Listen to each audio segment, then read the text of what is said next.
Hello students, this is Vikas Garg. Welcome again on my YouTube channel. Students, last video में हमने revaluation accounts बनाना सीखा था कि revaluation account कैसे बनाते हैं और उससे रिलेटेड जर्नल एंट्री कैसे बनाते हैं। देखिए, मैं एक बार रीवैल्यूएशन अकाउंट बताता हूँ आपको कि कैसे मैंने आपको बताया था। रीवैल्यूएशन अकाउंट में मैंने आपको बताया था कि जितने भी फर्म को लॉस होते हैं वो आपको डेबिट साइड में शो करने हैं और जितने भी गेन होंगे वो आपको क्रेडिट साइड में शो करने हैं। इस प्रकार से ये एक नॉमिनल अकाउंट होता है और इसका दूसरा नाम profit and loss adjusted account होता है। ये मैं आपको लास्ट वीडियो में बता चुका था। इसमें लॉस कैसे होंगे? लॉस अगर फर्म में आपकी असेट्स डिक्रीज हो जाएगी, अगर आपकी असेट्स डिक्रीज हो जाएगी तो आपको लॉस होगा। अगर आपकी असेट्स इंक्रीज हो जाएगी तो इस प्रकार से आपको गेन होगा। इसी प्रकार से अगर आपकी लायबिलिटी इंक्रीज हो जाएगी तो भी आपको लॉस होगा।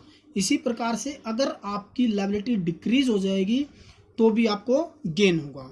और एक आता है आपका अनरिकॉर्डेड लायबिलिटीज, यानी कि अगर आपकी लायबिलिटी बैलेंस शीट में गिवन नहीं है and it will be now paid, that will be increase the liability, that will be come in the debit side of revaluation account, right? And on the other hand, by unrecorded assets, अगर कोई ऐसी assets होगी जो आपकी balance sheet में given नहीं है और अब वो आपको लेनी है तो वो आपका गेन हो जाएगा। इसी प्रकार से हम अब टोटल मिल करेंगे दोनों का। अगर सपोज करो इनका टोटल 2 लाख रुपीज़ आता है और इनका टोटल आपका 1,50,000 आता है, तो आपका डेबिट और क्रेडिट इक्वल, तो 50,000 रुपीज़ जो प्रॉफिट होगा वो आपका ओल्ड पार्टनर में ओल्ड रेशियो में डिस्ट्रीब्यूट हो जाएगा। तो इतना सब कुछ मैंने आपको लास्ट वीडियो में बता दिया था और इनकी जर्नल एंट्री कैसे की जाती है वो भी मैंने आपको बताया था। आज मैं एक दूसरे एग्जाम्पल से आपको यहाँ पे बताऊंगा कि रीवैल्यूएशन अकाउंट कैसे बनाते हैं और जर्नल एंट्री बनाने का एक और तरीका मैं आपको बताऊंगा कि किस प्रकार से आपको जर्नल एंट्री बनाई जाती है। देखिए, following is the balance sheet of A, B and C as on 31 March 2020 who shared profit and loss is in the ratio of 2:1। ABC जो पार्टनर है 31 मार्च 2020 को और जो कि प्रॉफिट शेयरिंग रेशियो 2:1 है। उन्होंने बैलेंस शीट गिवन कर रखी है जिसमें क्रेडिटर कैपिटल अकाउंट्स क्वेश्चन में गिवन है, बिल्डिंग असेट्स में बिल्डिंग, मशीनरी, स्टॉक, डेटर और कैश गिवन है। D is admitted as a partner and who get 1/4 share in the profit, right? D एक नया पार्टनर फर्म में एडमिट होता है, वो फर्म से 1/4 प्रॉफिट लेता है। तो देखिए स्टूडेंट, जो फुल फ्लैज क्वेश्चन है वो हम नेक्स्ट वीडियो में करेंगे। इस वीडियो में मैं केवल आपको रिवैल्यूएशन अकाउंट और जर्नल एंट्री बनाने का जो दूसरा तरीका है, इजी तरीका है, उससे भी मैं आपको सिखाऊंगा। देखिए, इसने बताया machinery and stock are to be depreciated by 10%। देखिए, एक तो ये बाय, आपको क्वेश्चन करने के लिए लैंग्वेज समझना जरूरी है। अगर अब जैसे इसने बताया by machinery and stock are to be depreciated by 10%, it means जो मशीनरी और स्टॉक है वो आपका 10% से कम हो जाता है मशीन। तो इसका मतलब जो हमारा लॉस हुआ वो हम क्या करेंगे, 10% से, इस बाय का मतलब होता है 10% से मशीन कम हो गई और 10% से स्टॉक कम हो गया, राइट? देखिए, एक अभी मैं आपको इसी वीडियो में बताऊंगा इसमें बाय में और क्या लैंग्वेज आपको यूज करनी है। तो फिलहाल देखिए आप कैसे करेंगे।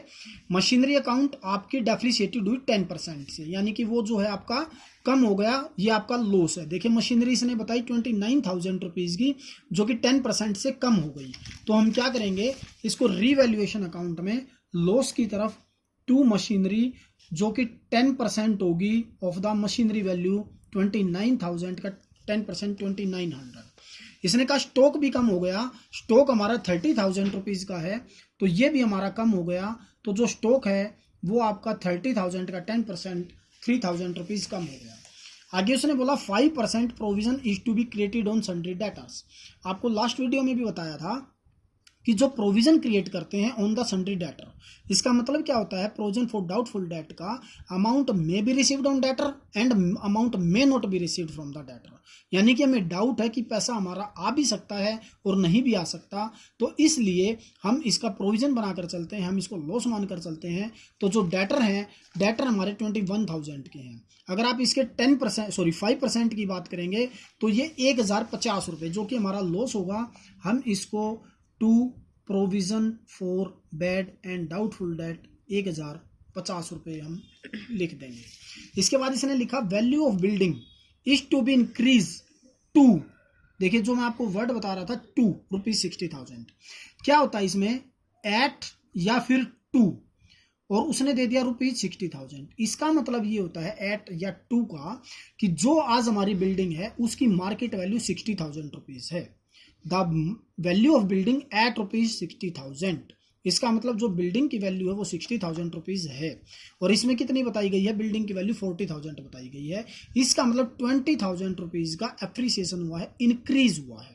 इसी प्रकार से टू, इसने कहा value of building is to be increase to, to का मतलब कि जो बिल्डिंग की वैल्यू है वो इंक्रीज होकर ₹60,000 हो गई है, राइट। इसमें साथ में बता भी देगा वो इंक्रीज हुई है या डिक्रीज हुई है, उसी के बिहाफ पे आप रिवैल्यूएशन अकाउंट में लिख देंगे, राइट।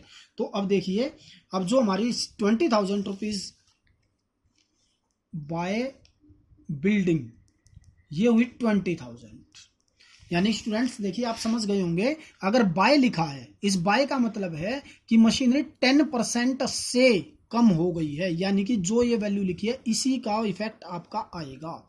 और अगर एट या टू है तो आपका जो ये मार्केट वैल्यू है और जो आपकी बैलेंस शीट में वैल्यू गिवन है, इन दोनों का डिफरेंस आपका आएगा। इस बात को आपको ध्यान रखना है। बहुत सारे स्टूडेंट्स गलती करते हैं कि वो समझते हैं कि जो बिल्डिंग है वो 40,000 और ये 60,000, राइट, यानी कि वो 60,000 को लिख देते हैं, तो ये 60 नहीं आएगा, ये बीच का गैप आएगा। अगर ये बाय यहां लिख देता कि value of building is increase by, अगर यहां लिख देता टू की जगह बाय, इसका मतलब हो जाता है कि जो लैंड एंड बिल्डिंग है वो 60,000 से इंक्रीज हो गई है, यानी कि बाय आएगा तो आपको जितनी वैल्यू क्वेश्चन में गिवन है उतनी ही लिखनी है, और एट या टू आएगा तो दोनों का डिफरेंस लिखना है। इस बात को आपको ध्यान रखना है, राइट। तो देखिए अभी हमारा क्वेश्चन इसके अकॉर्डिंग कंप्लीट। तो हम क्या करेंगे, अब देखिए आप कीजिए टोटल, आपने किया इसका ₹20,000, इसका टोटल भी आपका 20,000 ही आना चाहिए, परंतु अब इसका कितना टोटल है, 3,000 to 5,900, 6,900, 6,950, इसका टोटल जो है वो 6,950 है, और इसका टोटल जो है वो है ₹20,000। तो अब हम इसका गैप लें तो इसका जो गैप आ जाएगा वो आ जाएगा 13,050। इट मीन्स जो 13,050 प्रॉफिट हुआ है टू प्रॉफिट ट्रांसफर टू, ये ओल्ड पार्टनर में ओल्ड रेशियो में ट्रांसफर होगा, क्योंकि जो डी पार्टनर आया है नया पार्टनर, उसका यहाँ पे कोई लेना देना नहीं है। जो नया पार्टनर आया है उसके टाइम पे हमारा जो टोटल असेट्स का फायदा हुआ है वो 20,000, और जो टोटल लॉस हुआ है वो 6,950 का लॉस हुआ है। तो टोटल अगर हम बात करें तो टोटल हुआ है 13,050 का। इसको हम जो इनकी प्रॉफिट शेयरिंग रेशियो है 2:1 की, इसमें हम इसको डिस्ट्रीब्यूट कर देंगे। जो इनकी रेशियो 2:1 की है इसमें हम डिस्ट्रीब्यूट कर देंगे। इसको डिस्ट्रीब्यूट करने के बाद अगर मैं बात करूं तो ये आपका आ जाएगा 5220, 5220, 2610। इसमें जब रिवैल्यूएशन अकाउंट आप बनाते हैं तो आपको ये ध्यान रखना है कि इसके अंदर केवल असेट्स और लायबिलिटीज का ही ट्रीटमेंट आपको करना है, कोई कैपिटल का या कोई गुडविल का ट्रीटमेंट आपको नहीं करना। अब देखिए जर्नल एंट्री बनाने का मैं आपको दूसरा तरीका बताता हूँ।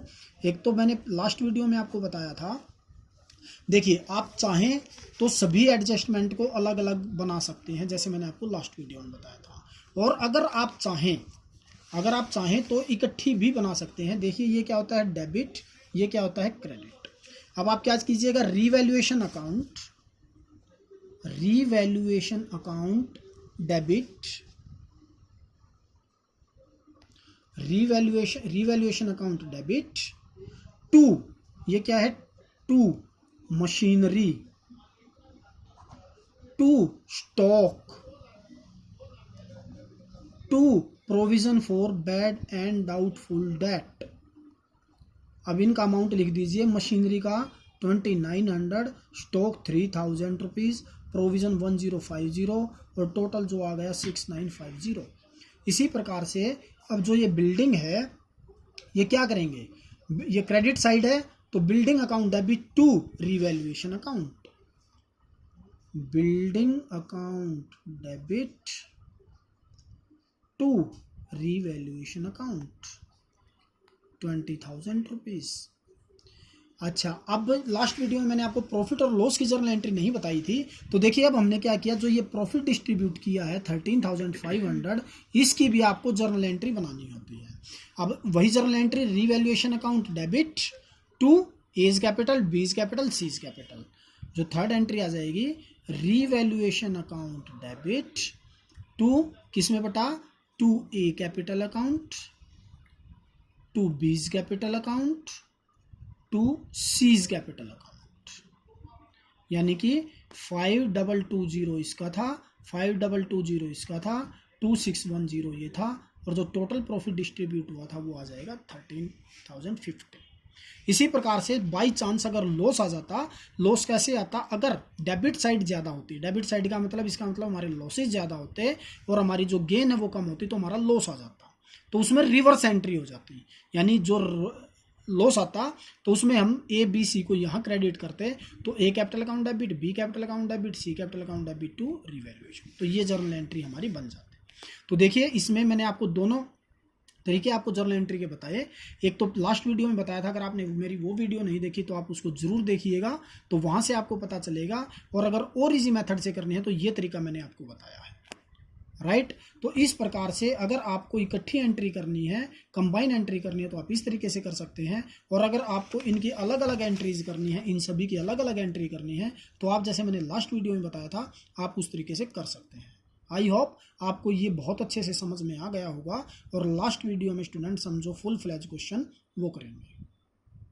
तो स्टूडेंट्स नेक्स्ट वीडियो में हम फुल फ्लैज क्वेश्चन इसका जो है वो सोल्व करेंगे। तब तक आप रीवैल्यूएशन अकाउंट्स की प्रैक्टिस कीजिए।